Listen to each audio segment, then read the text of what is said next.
Friends मुझे जाऊँ मो हजबैंड को सार्ट दवापाई देखा रिएक्शन केमिटी से मोबाइल टिपुले प्रथमे एक्टिंग कले कि ड्रेस पसंद आसलानी बोली तापर खुशी हुई सार्ट पिंधिले कहले वाओ आपण मैंने कमेंट करी कहते तो मो हजबैंड को ए सार्ट मानुची कि नहीं।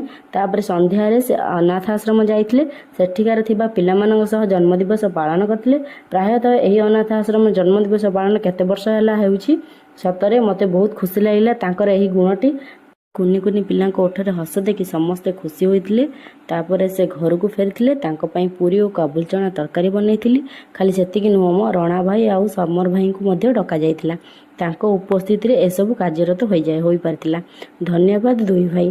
बाबू आमर केक कटिंग पई आसी गले आ केक मध्य काटिले आ फोटोशूट भी हैला। सर्वप्रथम केक ठाकुमा को खुआइबा को देले तापर जण जण करी खुआइले आ केक बोला बोली हेले। शेष समस्त को खाइबा को